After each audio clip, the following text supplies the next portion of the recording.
Bismillahirrahmanirrahim. Assalamualaikum warahmatullahi wabarakatuh. Selamat datang di channel YouTube Kelas Ari yang akan membahas seputar kimia farmasi analisis.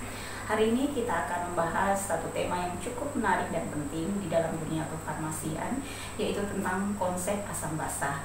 Kenapa sebegitu menarik dan penting? Karena asam basa itu terkait dengan karakter atau sifat dari suatu zat. Kita bisa berinteraksi dengan baik dengan zat atau sesuatu itu ketika kita mampu memahami karakter dan sifat dari zat itu. Oleh karena itu, konsep asam basa ini sebegitu pentingnya dalam mendalami karakter dari atau sifat dari suatu materi, suatu zat atau suatu molekul. Nah, konsep asam basa telah seabad lebih yang lalu diperkenalkan oleh Arrhenius, tepatnya di tahun 1884, di mana Arrhenius mendefinisikan asam itu sebagai suatu zat atau spesies yang jika dilarutkan di dalam air, zat itu mampu melepaskan ion H+. Nah, sementara basa adalah spesies atau zat yang jika dilarutkan dalam air, dia mampu melepaskan ion OH-. Nah, Arrhenius ini masih mampu mengungkapkan tentang sifat keasaman atau kebasaan materi, tetapi jika dia terlarut di dalam air. Nah, beberapa tahun kemudian, tepatnya 39 tahun berikutnya, di tahun 1923, muncul konsep atau teori baru tentang asam basa, yaitu dikeluarkan oleh Bronsted dan Lowry, ya, sehingga konsepnya disebut konsep Bronsted-Lowry, di mana teori asam basa itu terkait dengan aseptor dan donor proton. Jadi ada spesies yang mampu melepaskan proton itu disebut asam, dan spesies atau zat yang mampu menangkap proton itu adalah basa. Nah, di tahun yang sama 1923, Lewis ya muncul dengan konsep yang lebih luas jangkauannya, ya, tidak hanya berbicara tentang ion H+, ion OH-, tetapi mampu berbicara tentang spesies-spesies yang tidak terlibat dalam pelepasan dan penurunan proton, tetapi apapun ya, zat apa saja yang mampu melepaskan atau mendonorkan pasangan elektron bebas, dia disebut basa, dan zat yang mampu menerima pasangan elektron bebas itu disebut sebagai asam. Nah, untuk bisa memahami lebih baik tentang konsep asam basa, baiklah kita akan melihat contoh ya. Pertama, tentang konsep Arrhenius. Di sini ada suatu zat yaitu HCl, di mana HCl ini merupakan asam klorida yang jika dia dilarutkan di dalam air, dia mampu melepaskan ion H+ dan Cl-. Nah, HCl dia disebut sebagai asam ketika dia mampu melepaskan, karena dia mampu melepaskan ion H+ di dalam air. Nah, untuk natrium hidroksida, jika dilarutkan dalam air, maka dia akan melepaskan suatu kation Na+, ya, dan ion OH-, sehingga dia masuk dalam kategori basa.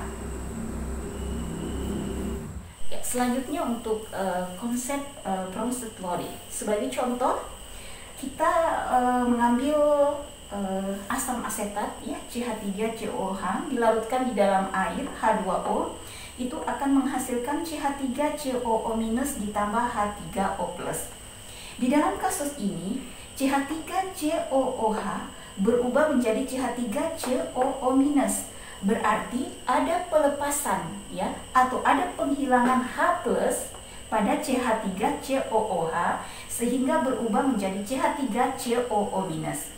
H+ itu akan ditangkap oleh H2O sehingga H2O akan berubah menjadi H3O+.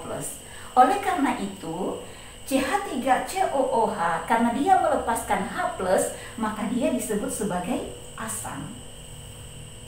H2O dia menangkap H+, sehingga dia menghasilkan H3O+, dia disebut sebagai basa.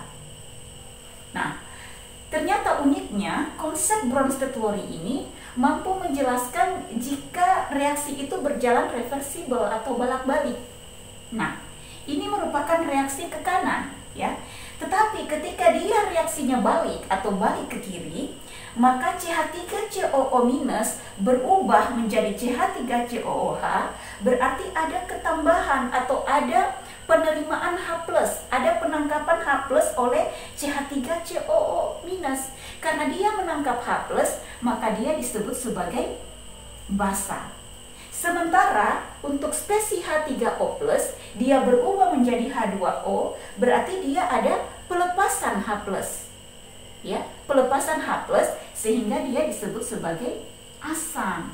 Sehingga biasanya konsep asam basa bronset fluorid biasa juga disebut dengan ada pasangan asam basa konjugasi di situ. Karena dia mampu menjelaskan tentang reaksi reversibel bolak-balik, contohnya sebagai seperti asam asetat yang jika dilarutkan di dalam air. Ya, sekali lagi, CH3COOH disebut asam karena dia melepaskan H+-nya, dia berubah menjadi CH3COO-, ada kehilangan H+ di sini, maka CH3COOH bersifat sebagai asam karena dia melepaskan H+ atau melepaskan proton.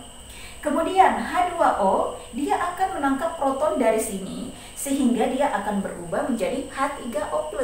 Dia ketambahan H+. Dan H2O ketambahan H+ menjadi H3O+. Sebaliknya, CH3COO-, dia akan menangkap H+ sehingga bersifat sebagai basa atau sebagai aseptor proton.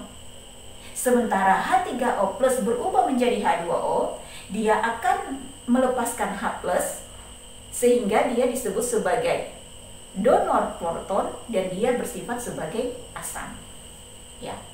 Oke, selanjutnya untuk konsep Lewis. Konsep Lewis ini lebih luas, tidak hanya membahas tentang aseptor donor proton, melepaskan dan menangkap hidrogen H+ maksud saya, tetapi lebih luas dari itu, Lewis menjelaskan tentang pasangan elektron bebas. Jadi spesies atau zat yang dapat melepaskan atau bertindak sebagai donor pasangan elektron bebas, dia disebut sebagai basa, dan spesies atau zat yang mampu menangkap atau menerima pasangan elektron bebas itu disebut sebagai asam. Jadi dia lebih luas. Contohnya seperti ini, BF3 boron trifluorida direaksikan dengan suatu ion fluor, ya, dia akan berubah atau bereaksi menjadi atau menghasilkan BF4-. F ini dia bertindak sebagai basa Lewis karena dia memiliki pasangan elektron bebas ini yang akan disumbangkan ke BF3, ya, yang memiliki orbital kosong di sini, sehingga dia akan berubah menjadi membentuk senyawa BF4-. Oke, lebih lanjut kita akan membahas di video-video selanjutnya tentang beberapa bahan kimia yang biasa dijumpai di laboratorium farmasi. Kita akan menentukan karakter dari setiap bahan-bahan itu berdasarkan dari 3 konsep ini. Terima kasih atas perhatiannya. Silakan subscribe, komen, share boleh juga, dan saya sangat terbuka untuk menerima kritik dan saran untuk perbaikan dari channel ini.